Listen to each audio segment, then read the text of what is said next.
Very good evening everyone, welcome back to another important session. और मैं पूरी उम्मीद करता हूं कि ये सेशन आप सबके लिए बहुत ही इंपॉर्टेंट होने वाला है for the very simple reason कि कल रात को एक बहुत बड़ी खबर आई है, बहुत ही बड़ी लेटेस्ट अपडेट आई है यूजीसी की तरफ से, जो हर यूजीसी नेट कैंडिडेट के लिए अच्छी न्यूज़ भी है और बुरी न्यूज़ भी है।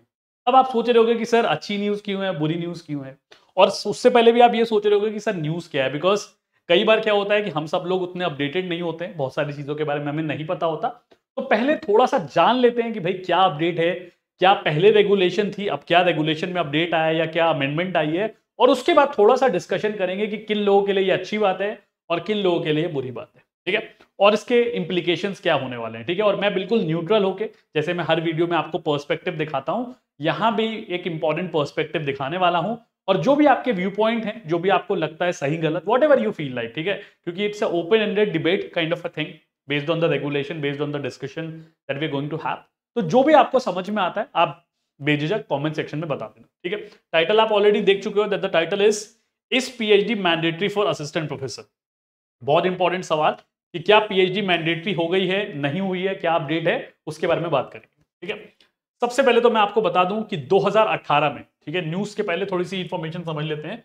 2018 में यूजीसी ने एक रेगुलेशन निकाली, जिस रेगुलेशन में उन्होंने कहा कि जी 1 जुलाई से, ध्यान से न्यूज को सुनिएगा, 1 जुलाई 2023, 1 जुलाई 2023 से हम पीएचडी मैंडेटरी कर रहे हैं। ये खबर आई थी सबसे पहले। यहां पे एक छोटा सा डिस्टिंक्शन पहले मैं करना चाहूंगा बिटवीन कॉलेजेस एंड यूनिवर्सिटी। कई बार क्या होता है, स्टूडेंट्स कॉलेजेस और यूनिवर्सिटी को एक ही तरीके से समझ लेते हैं, तो पहले दोनों का डिफरेंस समझते हैं। दिल्ली यूनिवर्सिटी का एग्जांपल लेते हैं क्योंकि वो एक क्लासिक केस है। ठीक है, Shri Ram college of commerce, ये एक कॉलेज है। ठीक है, यहाँ पे अंडर ग्रेजुएट लेवल की पढ़ाई होती है। ठीक है, और कुछ मास्टर्स लेवल के भी स्टूडेंट एनरोल्ड होते हैं। ठीक है, यूनिवर्सिटी क्या हो गई, दिल्ली यूनिवर्सिटी आपकी यूनिवर्सिटी हो गई। ठीक है, जिसके अंदर, जो एक सेंट्रल यूनिवर्सिटी, जिसके अंदर बहुत सारे कॉलेजेस, जैसे Shri Ram college of commerce हो गया, रामजस कॉलेज हो गया, हिंदू कॉलेज हो गया, सेंट स्टीफेंस कॉलेज हो गया, ऐसे बहुत सारे कॉलेजेस जो हैं वो इसके अंतर्गत आते हैं। ठीक है, और यूजीसी से, सॉरी, यूनिवर्सिटी से एफिलिएटेड है। ठीक है, तो हम क्या कहते हैं कि भाई दिल्ली यूनिवर्सिटी एक यूनिवर्सिटी हो गई और Shri Ram college of commerce जो है वो कॉलेज हो गया। अब जब पहले इंफॉर्मेशन आई थी, इस रेगुलेशन के बारे में बात कर रहा हूं, उस टाइम पे स्टूडेंट्स के दिमाग में कंफ्यूजन क्या था कि सर कॉलेज में मैंडेटरी है या फिर यूनिवर्सिटी में। तो मैं आपको बता दूं कि भाई यूनिवर्सिटी में मैंडेटरी किया गया था, कॉलेज में मैंडेटरी करने की बात चल रही थी, बट बहुत ज्यादा उस चीज को लेकर क्लैरिटी नहीं थी कि क्या कॉलेजेस में भी मैंडेटरी हो जाएगा। यूनिवर्सिटी में तो बिल्कुल मैंडेटरी था ही, इस बात की क्लैरिटी 100% थी। ठीक है, इस पे बहुत सारी डिबेट हुई, बहुत सारे पिटीशंस फाइल किए गए, बहुत सारे लोगों ने कहा कि भाई अगर आप पीएचडी मैंडेटरी कर देंगे तो यूजीसी नेट, नेट के बारे में हम बात कर रहे हैं, यूजीसी नेट की क्या वैल्यू रह जाएगी, या सेट स्टेट एलिजिबिलिटी टेस्ट, इसकी क्या वैल्यू रह जाएगी, या इसकी इंपॉर्टेंस क्या रहेगी। क्योंकि आज तक हर रेगुलेशन में, हर जो भी डॉक्यूमेंट रिलीज किया जाता है, जो भी प्रोस्पेक्टस रिलीज किया जाता है, एडवर्टाइजमेंट रिलीज किया जाता है, उसमें यह क्लियरली मेंशन होता है कि भाई UGC net is going to be the minimum eligibility criteria for appointment as an assistant professor। तो ये हर साल आपके पास न्यूज आती रहती है, हर बार ये अपडेट मिलती रहती है। ठीक है, तो अब हुआ क्या है, ठीक है, कल, ठीक है, जो कि 5 जुलाई है, ठीक है, आज 6 जुलाई है, आज मैं वीडियो बना रहा हूं, आपसे डिस्कशन कर रहा हूं। 5 जुलाई को रात को एक अपडेट आई, ठीक है, जो कि सारे न्यूज़पेपर्स में सर्कुलेट कर दी गई, और जो हमारे चेयरमैन साहब हैं जगदीश कुमार सर, जिनको आप सामने स्क्रीन पे देख सकते हैं, इन्होंने अपने लिंक्डइन अकाउंट पे, अपने ट्विटर अकाउंट पे एक जानकारी दी, और वो जानकारी क्या है, पढ़ लेते हैं पहले। PhD qualification for appointment as assistant professor is now optional from July 1, 2023।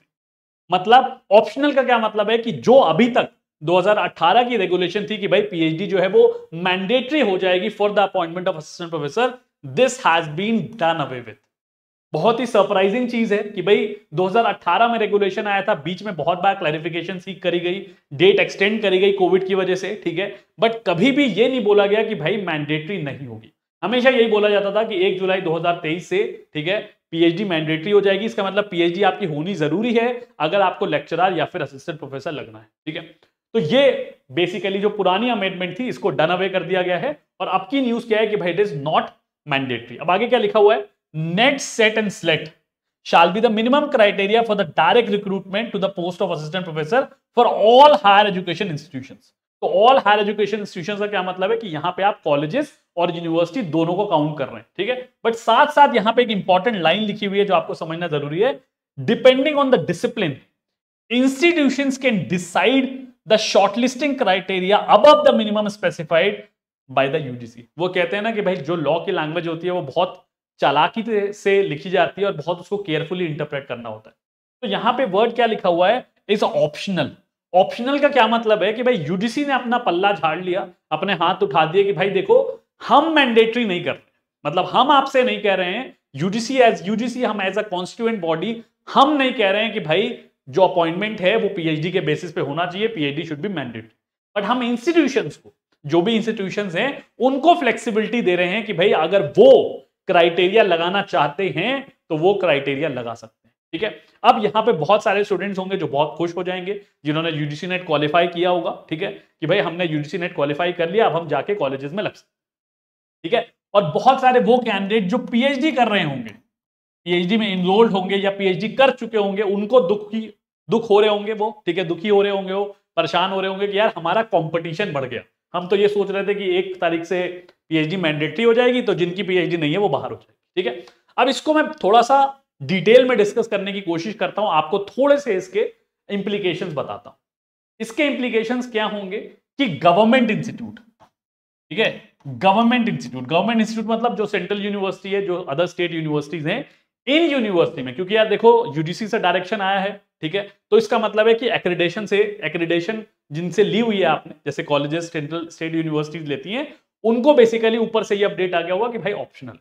तो जनरली इस केस में क्या होता है कि अगर यूजीसी की ये अपडेट आती है तो स्टेट यूनिवर्सिटीज और सेंट्रल यूनिवर्सिटीज, मैं लिख देता हूं ताकि आपको थोड़ी सी क्लैरिटी रहे। सेंट्रल यूनिवर्सिटी, ठीक है, जैसे कि दिल्ली यूनिवर्सिटी हो गई, central as well as state universities, ये दोनों यूनिवर्सिटी जनरली ऐसा नहीं करने वाली कि ये इसके ऊपर कुछ मैंडेटरी रिक्वायरमेंट लगाएंगे। मतलब अगर यूजीसी ने कह दिया कि भाई जो नेट सेट है वो मिनिमम क्राइटेरिया होगा, तो ऐसा मैक्सिमम आप मान के चलिए, श्योर शॉट मान के चलिए कि गवर्नमेंट इंस्टीट्यूट तो मैंडेटरी क्राइटेरिया नहीं लगाने वाला है कि भाई पीएचडी होनी चाहिए, ठीक है। बट अगर मैं अच्छे प्राइवेट इंस्टीट्यूशंस के बारे में बात करता हूं, अच्छे प्राइवेट इंस्टीट्यूशंस के बारे में बात कर रहा हूं मैं, ठीक है, अभी पिछली वीडियो में हमने डिस्कस किया था तो मैंने आपको एग्जांपल्स दिए थे कि अच्छी प्राइवेट यूनिवर्सिटीज कौन सी होगी। अच्छी प्राइवेट यूनिवर्सिटीज वो होती हैं जैसे कि आईएम्स हो गई, जैसे कि आईआईटीज हो गई, जैसे कि ओपी जिंदल ग्लोबल यूनिवर्सिटी हो गई, और अच्छी प्राइवेट यूनिवर्सिटीज बी स्कूल्स हो गए। ये जितने भी इंस्टीट्यूशंस हैं ये ग्लोबल लेवल पे as well as NIRF ranking में अपनी रैंकिंग्स को इंप्रूव करने के लिए लगातार मेहनत कर रहे हैं, लगातार काम कर रहे हैं। तो ये यही कोशिश करेंगे कि यार अगर हमारे पास नॉन पीएचडी वाले लोग आने लग गए तो वो रिसर्च तो करेंगे नहीं। अब अगर वो रिसर्च नहीं करेंगे तो हमारी रैंकिंग्स इंप्रूव कैसे होंगी? बिल्कुल लॉजिकल जस्टिफिकेशन मैं आपको दे रहा हूं, ठीक है। इसलिए प्राइवेट इंस्टीट्यूशंस में आप मान के चलो कि भाई वो कितना भी कह लें कि भाई PhD is not mandatory, but 80 to 90% जितने भी प्राइवेट इंस्टीट्यूशंस होंगे, अच्छे प्राइवेट इंस्टीट्यूशंस होंगे, क्वालिटी वाले प्राइवेट इंस्टीट्यूशंस होंगे जहां आप जाके पढ़ाना चाहते हो, वो ये क्राइटेरिया रखेंगे ही रखेंगे कि बॉस आपको पीएचडी या तो होनी चाहिए या तो कंप्लीट होनी चाहिए।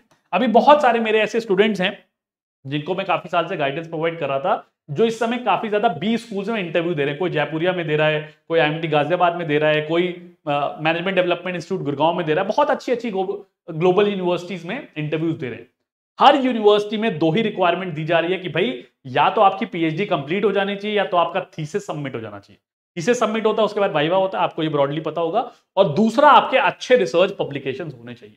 अगर ये दोनों क्राइटेरिया आपके मीट नहीं हो रहे तो कोई भी अच्छा प्राइवेट बी स्कूल, कोई भी अच्छा प्राइवेट इंस्टीट्यूशन आपको नौकरी नहीं देगा, ठीक है। अब अगर गवर्नमेंट इंस्टीट्यूट के बारे में आते हैं, देखो भाई मेरे को कोई प्रेम नहीं है प्राइवेट से, ना ही गवर्नमेंट से, न्यूट्रल हूं मैं। गवर्नमेंट के बारे में बात करूं तो आपको पता है, जितने लोग भी थोड़ी बहुत भी जानकारी रखते हैं, कि जहां पे एंट्रेंसेस होते हैं, जैसे यूपी पीसीएस का एग्जाम हो गया, ठीक है, या हरियाणा पब्लिक सर्विस कमीशन जो एग्जाम कराती है, जो स्टेट वाले एग्जाम कराते हैं, वहां पे तो मेरिट चलता है कि भाई वहां आपने एग्जाम दिया, आपकी रैंक लिस्ट बनाई गई, उसके हिसाब से आपको कॉलेजेस अलॉट हो गए, ठीक है, वहां तो सब सिस्टम अच्छा रहेगा। लेकिन जो अदर इंस्टीट्यूट्स हैं जो कहते हैं कि भाई जिन्होंने भी नेट जेआरएफ क्वालिफाई किया है, आपको डायरेक्टली आके हमारे पास इंटरव्यू देना है, उन इंस्टीट्यूशंस की ऐसी हालत है कि वहां पे तो यार मेरिट के बेसिस पे सिलेक्शन होता ही नहीं है। अगर सही मायने में बोलूं तो जी ऊपर से चिट्ठियां चलती हैं, ठीक है, ये सबको पता है, ठीक है, बट कोई सामने आके बताता नहीं है ये बात, ठीक है। बट हम सबको ये बात पता है कि जहां पे भी, स्पेशली अगर दिल्ली यूनिवर्सिटी के बारे में बात करें, बहुत सारे दिल्ली यूनिवर्सिटी कॉलेजेस में एडमिशन चल रहे हैं, तो ऐसी खबर आ रही है सुनते सुनते कि भाई जो जो रिक्रूटमेंट है वो बहुत ज्यादा ट्रांसपेरेंट नहीं है, बहुत ज्यादा मेरिट के बेसिस पे नहीं हो रहा। ठीक है, अब आप स्टूडेंट्स हैं, आप समझदार हैं, आपको चीजें पता हैं, तो मैं ये मान के चल रहा हूं कि ये खबर भी आपके पास होगी। ठीक है, तो आइडियली अगर मैं बात करूं तो दोनों ही सिनेरियो में अगर आपको गवर्नमेंट इंस्टीट्यूट में लगना है तो उस केस में आपकी पीएचडी मैंडेटरी नहीं होगी। लेकिन अगर आप अच्छे private institute, IITs, IIMs, OP Jindal global university, अच्छी प्राइवेट इंस्टीट्यूट में पढ़ाना चाहते हैं, वहां पे आपको पीएचडी करनी ही पड़ेगी। तो चॉइस इज योर्स। ठीक है, और जिस तरीके से रेगुलेशन तुरंत तुरंत पे आ रहे हैं, तुरंत तुरंत पे बदले जा रहे हैं, ऑल्टरेशन की जा रही है, कोई बड़ी बात नहीं है कि 2 साल बाद दोबारा ये रेगुलेशन आ जाए कि भाई पीएचडी मैंडेटरी हो गई। तो मैं अपने सारे स्टूडेंट से यही कहूंगा, अच्छी बात है, नेट जेआरएफ अगर क्वालिफाई हो गया, किसी कॉलेज में जॉब लग रही है, भाई आंख बंद करके ले लो, असिस्टेंट प्रोफेसर बन जाओ, वो आपका ड्रीम है जो आप लाइफ टाइम अचीव करना चाहते थे। ठीक है, बट साथ में कोशिश करो कि पीएचडी में एनरोल कर लो। अब काफी स्टूडेंट्स की क्वेरी आ रही थी कि सर पार्ट टाइम में एनरोल करना चाहिए या फुल टाइम में एनरोल करना चाहिए, तो एक और दूसरी वीडियो बनाएंगे बहुत जल्दी जहां पे बात करेंगे कि पार्ट टाइम पीएचडी और फुल टाइम पीएचडी में क्या अंतर है। बहुत क्वेरीज आ रही हैं और आई एम श्योर आप लोग इस सवाल, इस डिफरेंस के बीच में जानकारी चाहते होंगे कि पार्ट टाइम पीएचडी में और फुल टाइम पीएचडी में क्या अंतर है। ठीक है, तो that is all about this particular video. इस वीडियो को लेके जो भी आपके दिमाग में सवाल हैं, जो भी क्वेरीज हैं, उसे आप कमेंट सेक्शन में डाल देना। अगर आपका कुछ डाइवर्स व्यू पॉइंट है, बिकॉज आपके एक्सपीरियंसेस अलग हो सकते हैं, तो वो भी आप कमेंट सेक्शन में डाल के मुझे बता सकते हो। मुझे पढ़ने में बहुत अच्छा लगेगा और मैं इस पे फर्दर डिस्कशन करना चाहूंगा। ठीक है, so that was all for today. अगर वीडियो थोड़ी सी भी हेल्पफुल लगी हो, थोड़ा सा भी लगा हो कि मैंने आपको लॉजिक से समझा दिया है कि भाई किसको फायदा होने वाला है, किसको नुकसान होने वाला है, तो वीडियो को लाइक कर देना, चैनल को सब्सक्राइब कर देना। Take very good care of yourself. God bless you.